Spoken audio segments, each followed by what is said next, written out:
Shall we turn in our Bibles to the 29th chapter of the book of Genesis? Jacob has been guilty of a very common mistake that we often make, and that is trying to help God out. Believing in the purposes of God, knowing that God is desiring to accomplish certain things, we somehow develop a kind of a complex that God cannot do His work unless I get in and help Him out.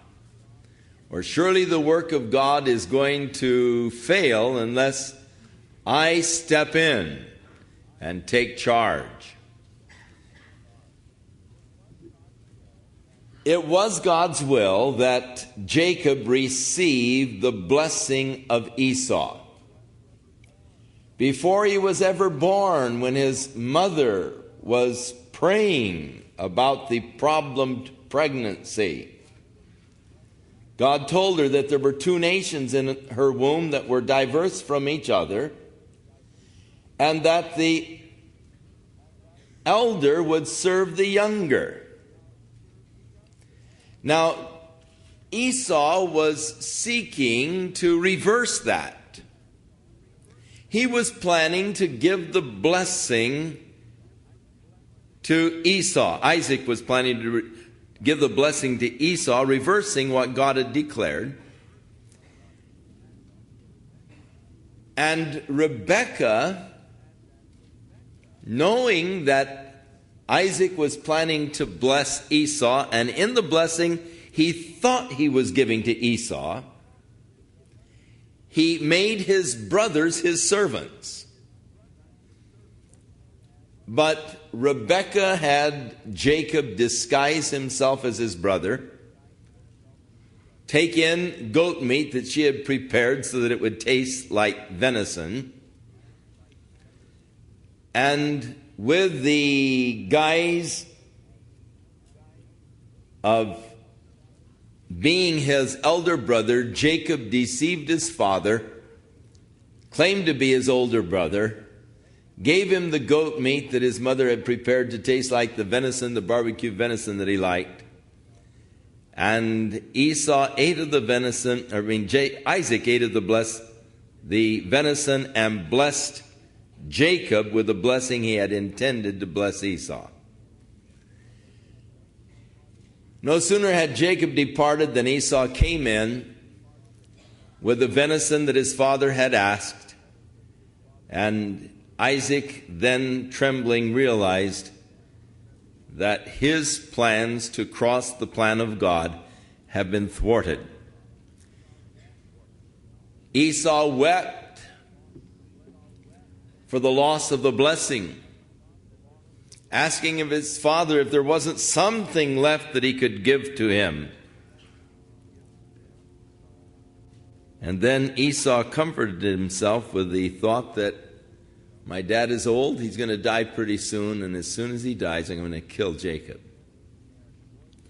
Evidently, he had voiced his intentions to some of the servants who told Rebekah, and Rebekah called Jacob and said, I want you to go to my brother's house in Haran and stay there until I notify you, because your brother's intending to kill you.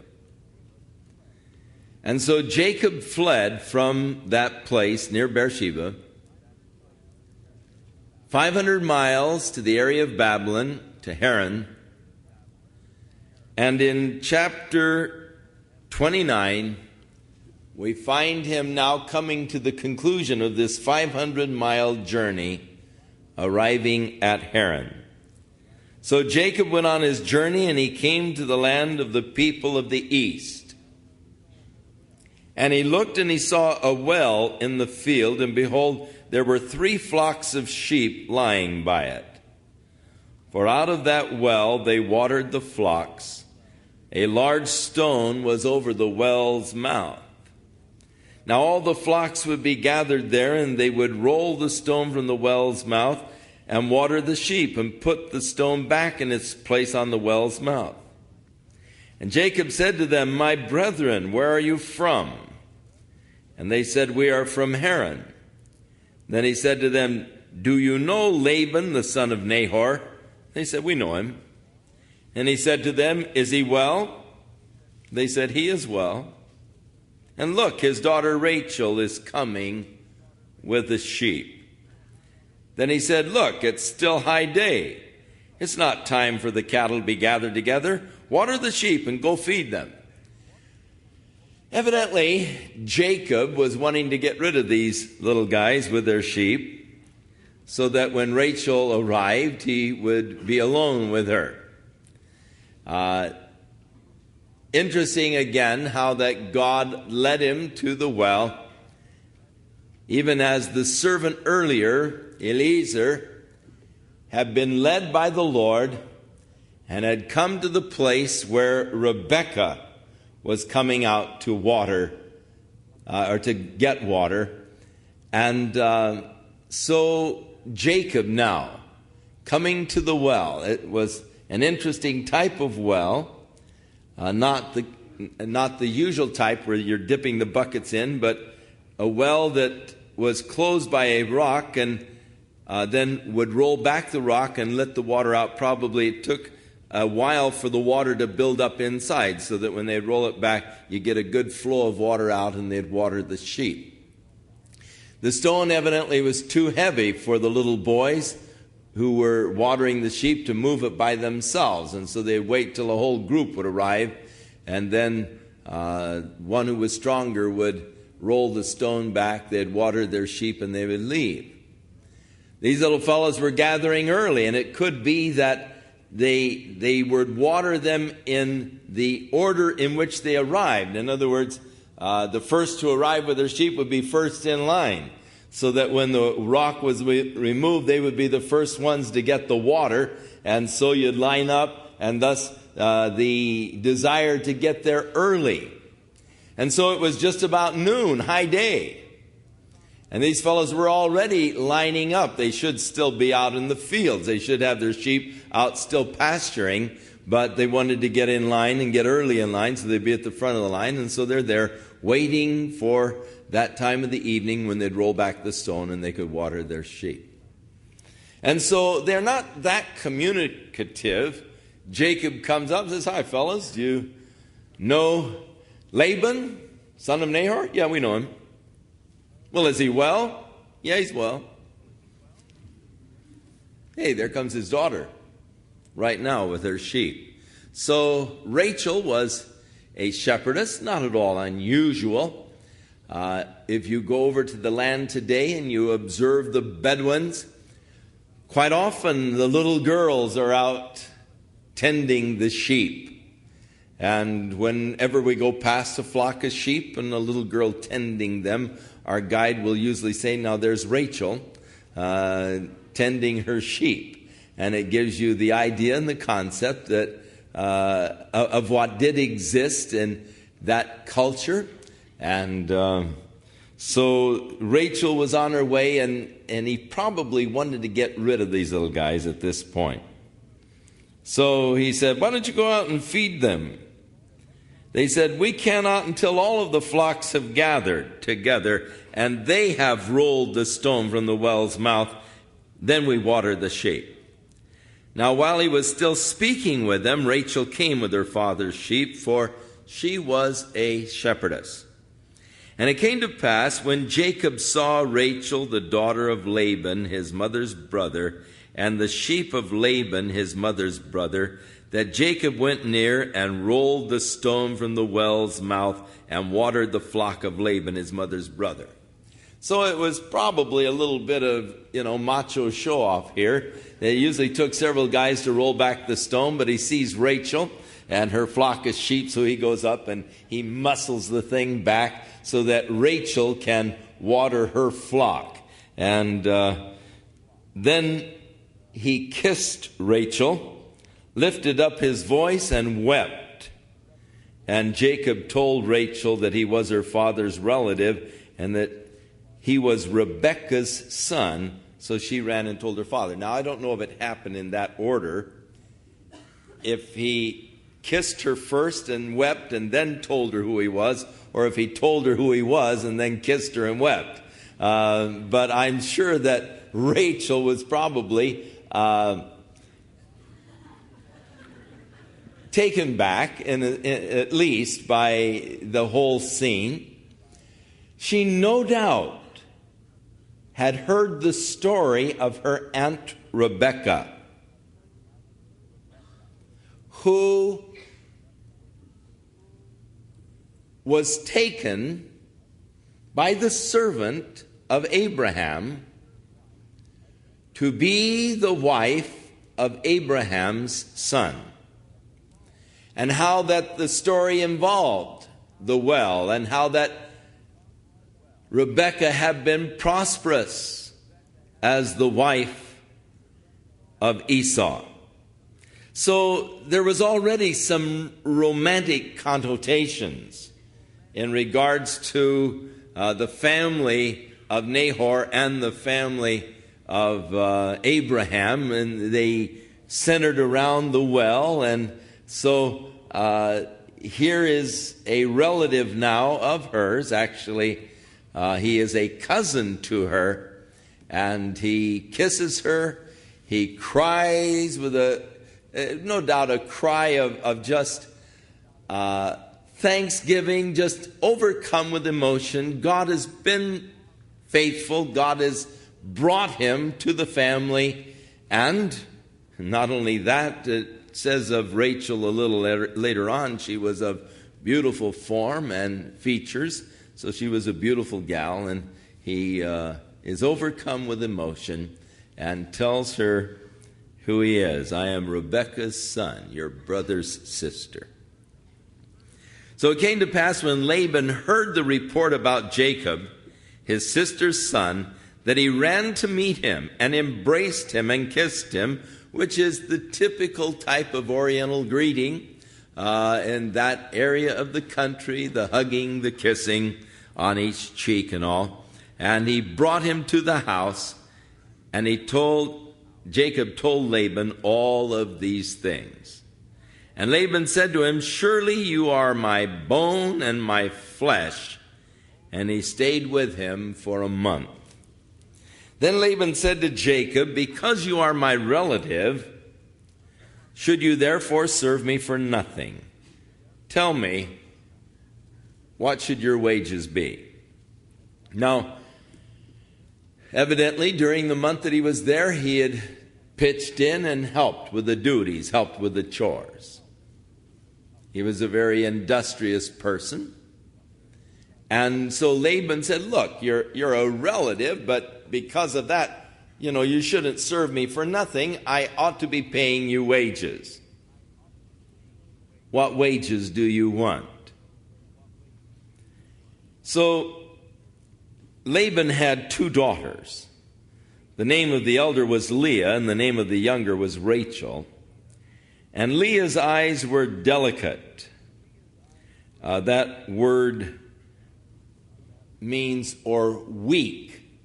Some believe that it means that they were blue, and that blue eyes were a sign of weakness, whereas Rachel's were the deep brown, which was more natural among that ethnic group. Whether or not that is so, we are not sure. There are some who indicate that she had eye problems. Her eyes are weak, that would be eye problems. So people can make all kinds of things, out of a passage of Scripture, which really are immaterial to the understanding of the total story. Rachel was beautiful of form and appearance, good looking. Now Jacob loved Rachel. It must have been pretty much love at first sight. He's only been there a month, but he's already in love with Rachel, and he said, I will serve you 7 years for Rachel, your younger daughter. Hey, good deal. Laban probably would have given him the daughter to marry. But 7 years of labor out of this fellow for the, all right. And so Laban said, it's better that I give her to you than I should give her to another man. Stay with me. So the deal was made. So Jacob served 7 years for Rachel, and this is a beautiful and touching part. They seemed but a few days to him because of the love that he had for her. And that is a very beautiful and touching passage of Scripture. Now, I hate to take away from the romance of the whole story.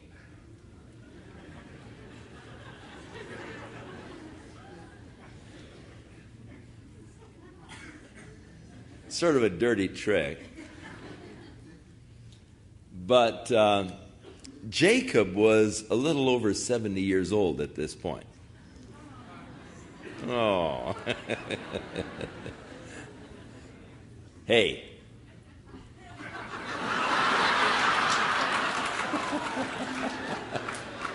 Don't knock it.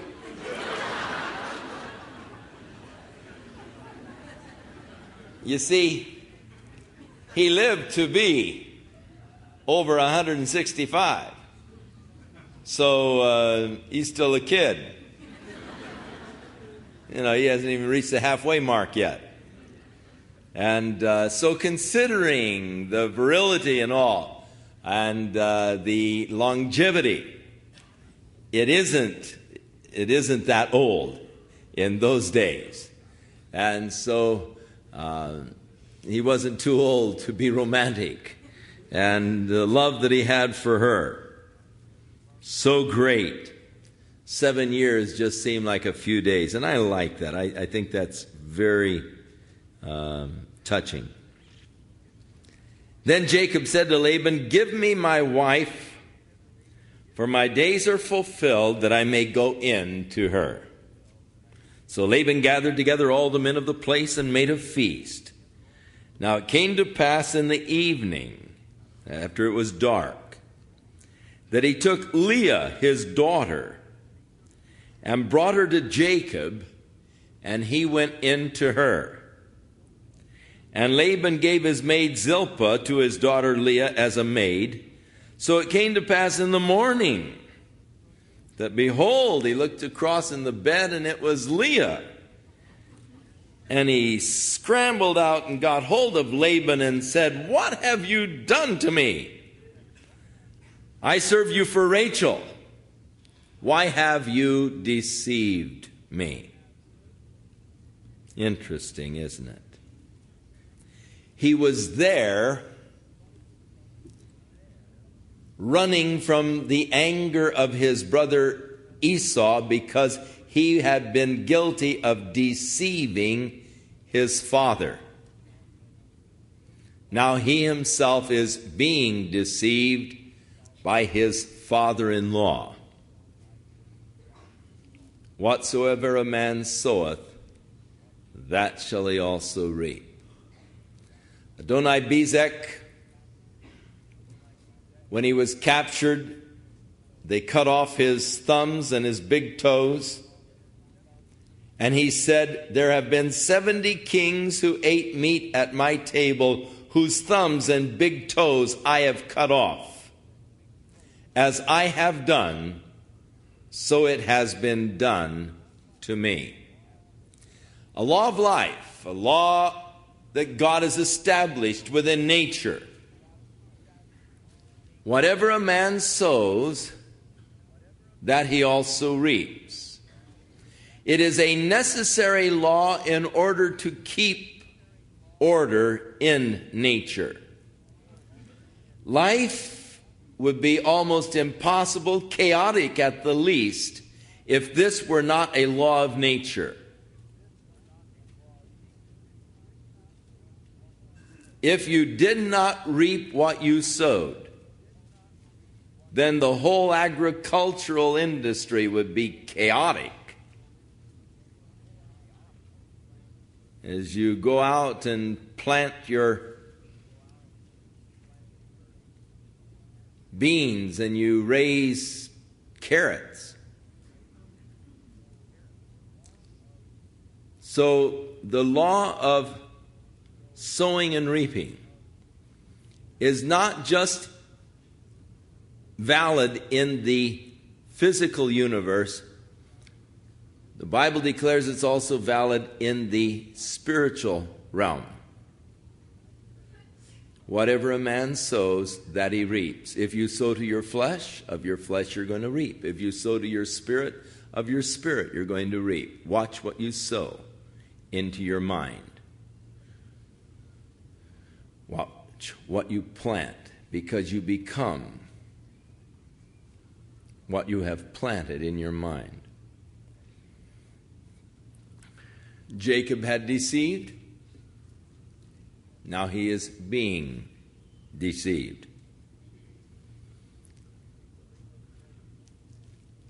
So Laban said, "It must not be done in our country to give the younger before the firstborn. Fulfill her week, and we will give you this one also for the service which you will serve with me still another 7 years." Oh, rip off.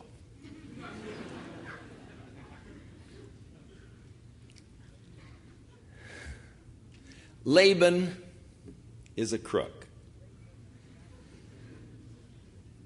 In fact, when he and Jacob in the next chapter have their showdown, Jacob accuses him of changing his wages 10 different times. So this isn't the only incident.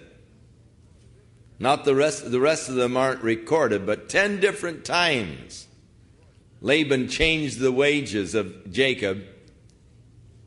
But you know what? Jacob always got the better of him. Laban is a despicable kind of a person. And really, the only pleasant part of the story is that Jacob, who wasn't much better, was able to get the best of him on every turn. Now, it was the custom at that time to, when you got married, to spend the first week with your wife. So fulfill her week, and then we will also give you the other one also for the service by which you will serve me for another 7 years. Then Jacob did so, and he fulfilled her week, so he gave him his daughter Rachel as wife also. And Laban gave his maid Bilhah to the daughter Rachel as a maid. Then Jacob also went in to Rachel, and he also loved Rachel more than Leah, and he served with Laban still another 7 years. Now,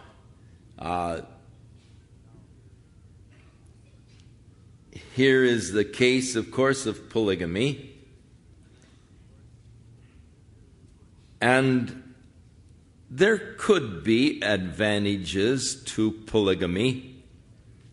I was in a sociology class in Orange Coast College several years ago, and the professor asked the class if anyone could see any advantage to polygamy.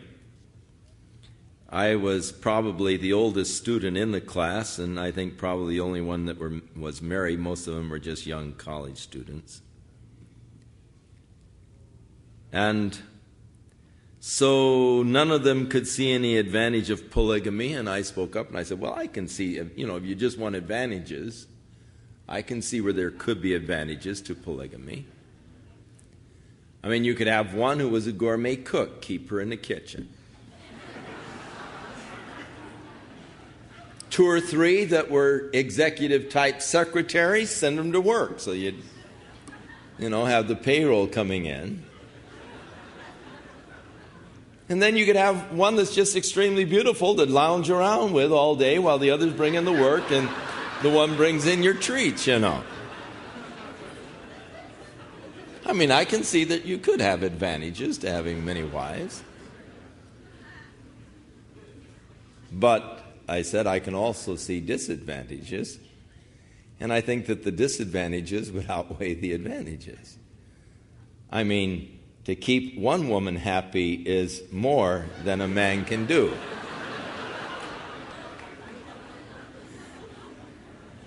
And I can imagine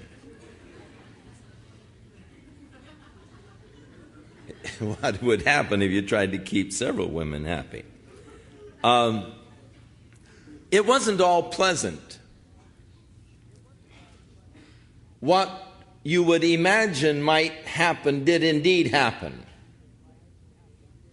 Sort of a rivalry and a jealousy among the wives. And as Jesus said, no man can serve two masters. So no man can serve two wives.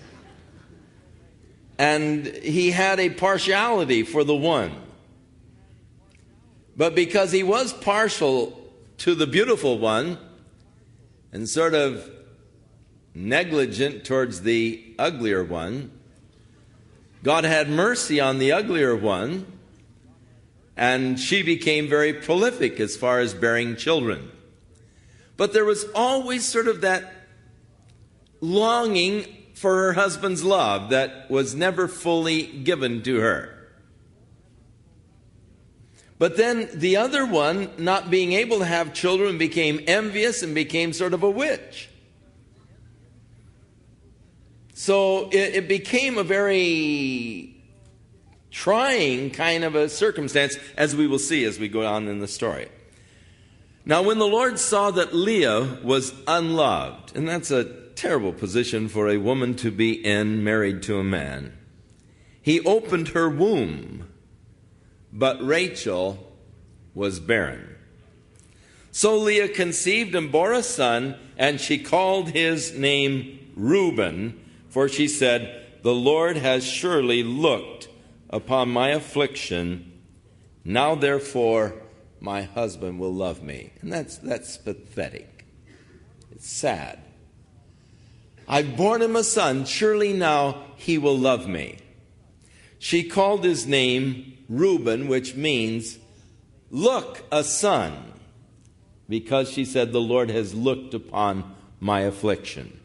So she named him Look, a son, hoping that the birth of this son would bring to her her husband's love. Then she conceived again and bore a son and said, "Because the Lord has heard that I am unloved, he has therefore given me this son also." And she called his name Simeon, which means hearing. So God has seen. The first son, look. The second son, God has heard my cry. And so she called him hearing. God sees, God hears. And so the first two sons, named after the distress of her own heart for the lack of love that she is receiving from her husband. God sees me. God's heard me. And she conceived again and bore a son and said, "Now this time my husband will become attached to me. Surely, he'll start living with me now, or he'll become attached or joined to me." So she called him Levi, which means joined. Again, expressing that yearning for the love of her husband. And she conceived again and bore a son and said, "Now I will praise the Lord." Therefore she called his name Praise, Judah. Then she stopped bearing. So in rapid succession, probably in a 4-year period of time, she bore him 4 sons, while Rachel remains barren. Now, in that culture, the greatest thing that a woman can do is bear a son for her husband. I mean, that's just primo, when you can give your husband a son. In that culture, if you are unable to give your husband a son, then you can actually be divorced. If all you bear is girls, he can divorce you. If you cannot bear children, he can divorce you. Bearing him a son,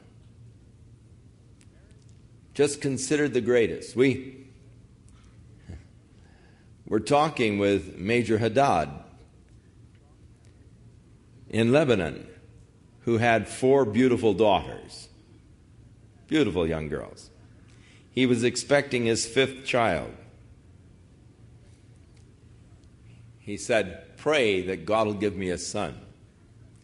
He was about to lose the respect of his army because he had all girls. And so when the 5th child was born, it was a girl. He was so disappointed.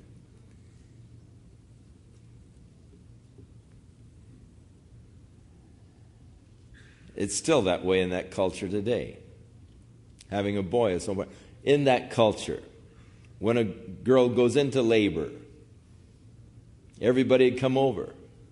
They'd bring the goodies, the band. When the midwife came out and said, "It's a boy," they'd strike up the band, they'd have their dances, they'd drink and have a big party. If the midwife came out and said, "It's a girl," they'd fold up everything and go home.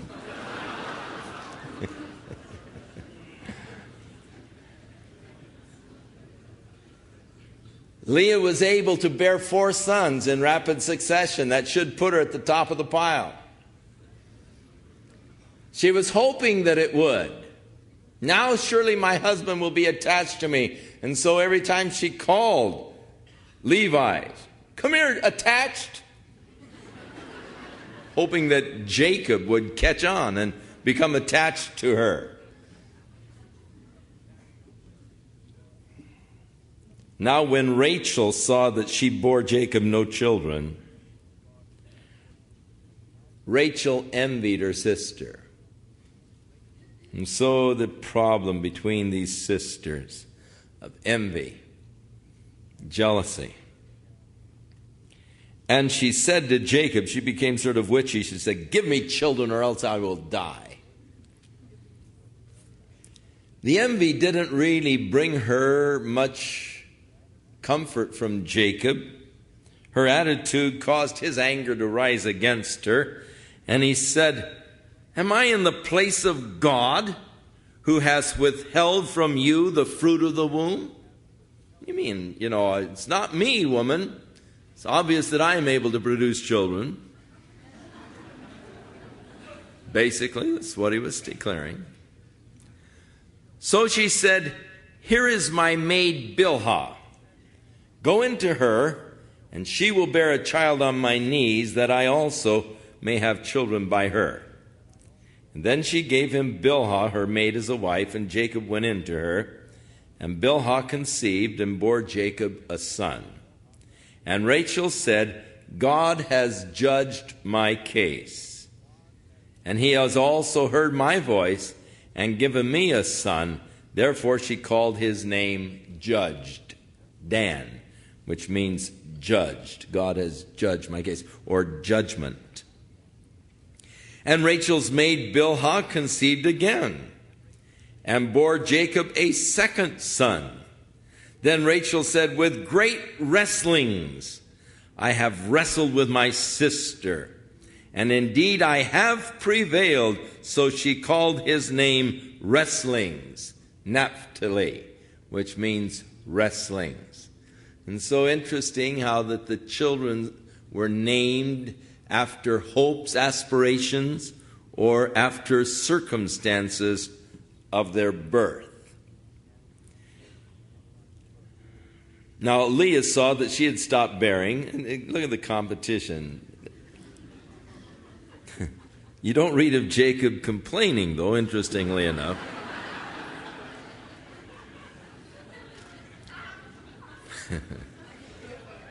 When Leah saw that she had stopped bearing, she took Zilpah, her maid, and gave her to Jacob as a wife.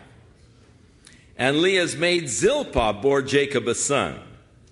Then Leah said, "A troop comes." So she called his name Troop. And probably that's what she was hoping, that she would have a troop of children.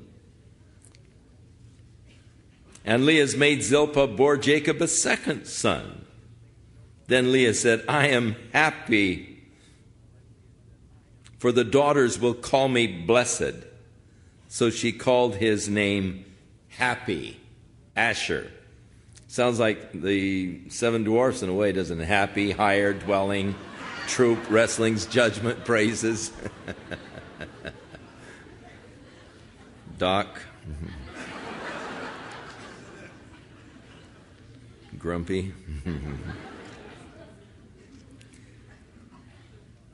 Now Reuben went in the days of wheat harvest, and at this time Reuben was probably 7-8 years old. And he went in the days of the wheat harvest, and he found some mandrakes in the field and brought them to his mother Leah. Then Rachel said to Leah, please give me some of your son's mandrakes. But she said to her, is it a small matter that you have taken away my husband? Would you take away my son's mandrakes also? So there's a lot of bitterness between the sisters. It's sad, it's tragic. It no doubt was not a happy, peaceful home. And I don't know how you could have in these kind of circumstances. Mandrakes were thought to be an aphrodisiac, and they were considered to be sort of a fertility kind of a drug within them, especially within the roots of the mandrakes. And it is possible that Rachel was hoping to take the mandrakes as an aphrodisiac and perhaps create fertility, for they were thought to be a fertility drug. And so when Reuben found the mandrakes in the field, brought them home to his mother, Rachel said, oh, I'd like to have those mandrakes. And Leah retorted, hey, isn't it enough that you've taken away the husband? Now you want my son's mandrakes also? And Rachel said to her, I'll let you lie with him tonight for your son's mandrakes. And so when Jacob came out of the field in the evening, Leah went out to meet him and said, hey, you got to come into my tent tonight. I've hired you with my son's mandrakes. And so he spent the night in her tent. And God listened to Leah, and she conceived and bore a son, a fifth son. And she said, God has given me my hire, because I have given my maid to my husband. So she called his name Hired, Ishkar. Then Leah conceived again and bore Jacob a sixth son. And Leah said, God has endowed me with a good endowment. Now my husband will dwell with me, because I have borne him 6 sons. So she called his name Dwelling, hoping that her husband would now dwell in her tent because she was able to produce so many children. Still, the sadness persists. After that, she bore a daughter, puts her out of the ball game, called her name Dinah. And imagine what it must have been for that little girl with all these brothers now, some 10 brothers. And so she no doubt had a pretty good life. The brothers loved her very much, very jealous for her, as we'll find later in the story. Then God remembered Rachel, and God listened to her and opened her womb. And she conceived and bore a son and said, God has taken away my reproach. So she called his name Joseph and said, the Lord shall add to me another son. And so in hope and in faith, she called his name Adding. God will add another son. And indeed, she did have one more son after they had returned to the land of Israel and were in the area near Bethlehem. Her second son was born, the 12th son to Jacob. And in the childbirth, Rachel died. And so as the child was being born and she was having such a difficult time in delivery, she called his name Benoni, the son of misery. But Jacob changed his name to Benjamin, the son of my right hand. So it is true, God did add to her one more son. So she named him adding, in hopes and faith that God would add one more son. Now it came to pass, when Rachel had borne Joseph, that Jacob came to Laban and he said, "Send me away, that I may go to my own place and to my own country." So now he has 11 sons, and he wants to go back home. The 2 wives and their 2 maids. And he's asking Laban to send him away. "Give me my wives, my children, for whom I have served you, and let me go, for you know my service which I have done for you." So I've fulfilled my obligation. I've put in the 14 years. Laban said to him, "Please stay, if I have found favor in your eyes, for I have learned by experience that the Lord has blessed me for your sake." The word translated experience there is the Hebrew word for enchantments. And it is possible that he is saying, "I have learned by enchantments that the Lord has blessed me for your sake." He was involved in the worship of false gods. He had perhaps gone in to one who was a diviner in divination or enchantments to try to learn the reasons for his success. And he learned by it that Jacob was the reason for God's blessings. That the Lord has blessed me for your sake. Then he said, "Name me your wages and I will give it." Now earlier he had said that and he got a good deal. You know, "I'll serve you 7 years for your daughter Rachel, your younger daughter." And I'm sure that was far more than what Laban was expecting. And so knowing that Jacob is sort of a soft touch in the fact of naming his own wages, he again says, "Name your wages, stick around. I've found that I've been blessed because you're here, and so name your wages." And I'm sure that he could hardly believe his ear when Jacob named his wages. He said to him, "You know how I served you, and how your livestock has been with me. For what you had before I came was little, and now it's increased to a great amount." So Jacob is reminding him, "Hey, you didn't have much when I came, and now you've got a lot. The Lord has blessed you since my coming, and now when shall I also provide for my own house? You're a wealthy man now, but I don't have anything for myself, for my own labors." So he said, "What shall I give you?" And Jacob said, "You shall not give me anything. If you will do this for me, I will again feed and keep your flocks. Let me pass through all your flock today, removing from there all of the speckled and spotted sheep, and all of the brown ones among the lambs, and the spotted and the speckled among the goats, and these shall be my wages. So my righteousness will answer for me in the time to come, when the subject of my wages comes before you. Every one that is not speckled and spotted among the goats and brown among the lambs will be considered stolen if it's with me." Laban said, "Oh, that it were according to your word." All right, that sounds like a good deal. What he was saying is this: you go through the flocks now, and you remove all of the speckled and spotted among the flocks and all of the brown lambs. And the solid colors, they become yours. You take out now the speckled and spotted, so that there is no chance for them to breed with the solid colors. I'll take then just the solid colors.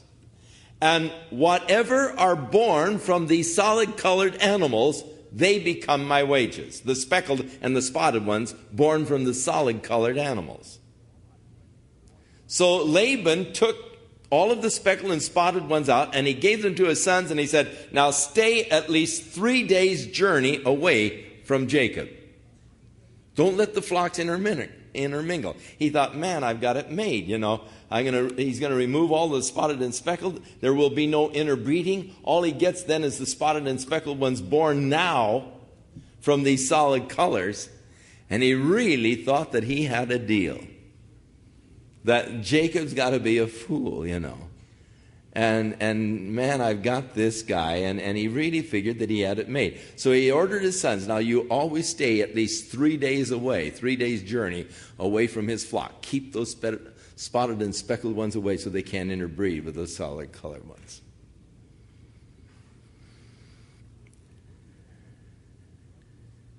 So he removed that day the male goats that were speckled and spotted, and all of the female goats that were speckled and spotted, and every one that had some white in it, and all of the brown ones from among the lambs, and he gave them into the hands of his sons.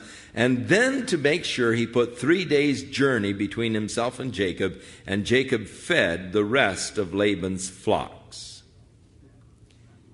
Now Jacob took for himself rods of green poplar and almond and chestnut trees, and he peeled white strips in them and exposed the white which was in the rods.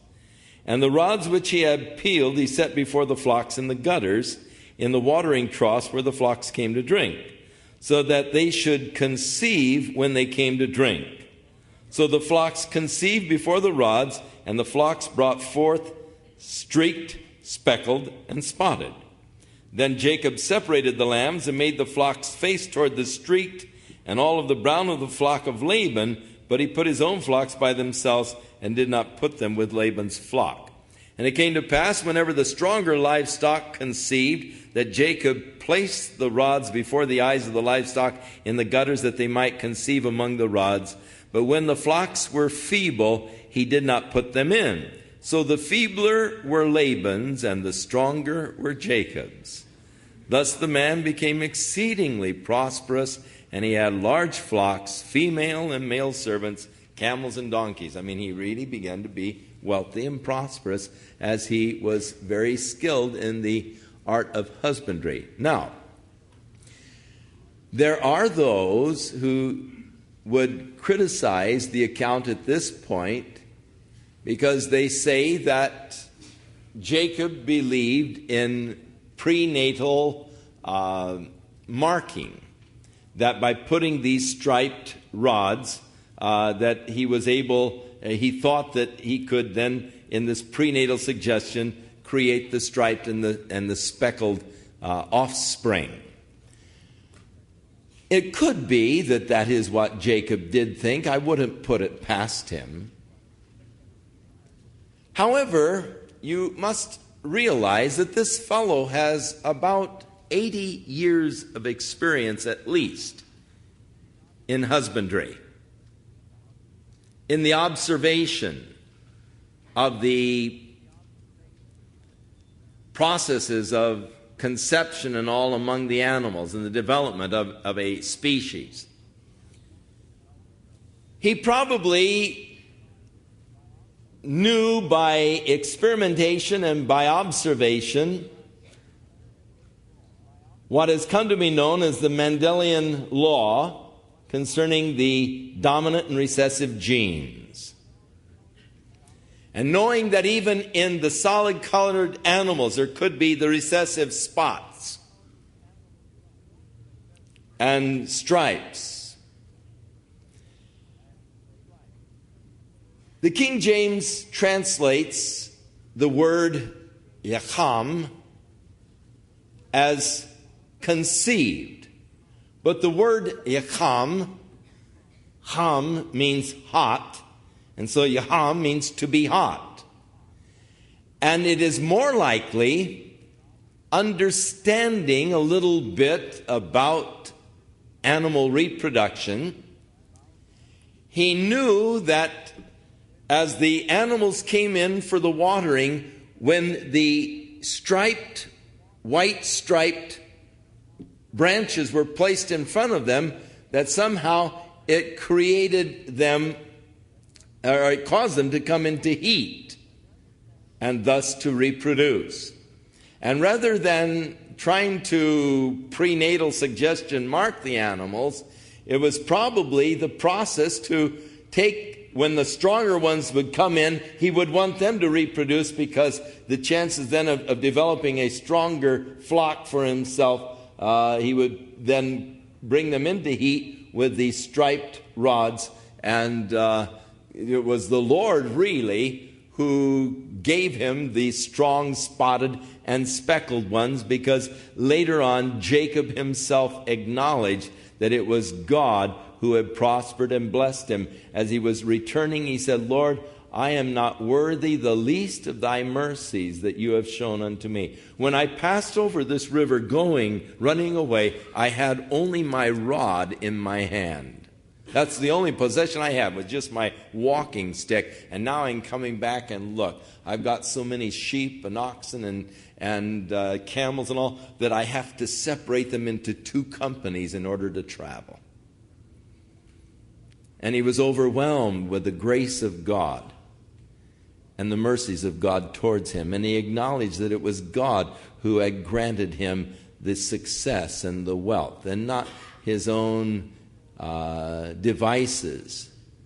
And so where some would see him in this position as scheming and trying to put one over by, creating a prenatal suggestion and thus marking the animals by their looking at the stripes as they were in conceiving, if you would read the word conceive to be brought into heat, you probably would get, at least from the Hebrew, a more accurate understanding of what the passage is saying. And reading it in the Hebrew, there is not so much a suggestion as trying to mark them from this prenatal kind of sight of what you see and so forth is what you get. But it is more of a thing of creating a heat so that they would conceive, and thus bringing more rapid reproduction among the stronger of the animals, that he might have the stronger herd, and just letting the weak ones go at their own pace. And then Laban ends up with all of the weak ones, and Jacob ends up with the stronger of the flock. So we come to chapter 30, and interesting chapter. The next couple chapters you're going to find very fascinating, as Jacob finally decides that it's time to leave, and chapters 31 and 32 is what we're coming to, and fascinating chapters. So read them this week. Next Sunday night, we continue our study, and what fascinating parts we come into next week. Tonight was a heavy. I mean, what can you say about wives that are competing with each other, for kids, and a guy who is pretty shrewd in his husbandry. But next week we get into some real great stuff to deal with. May the Lord bless you now, keep you in his love, fill you with his Spirit, guide you with his wisdom, anoint you with his love, that you might share with others the glorious news of God's love and grace towards man through Jesus Christ, his Son.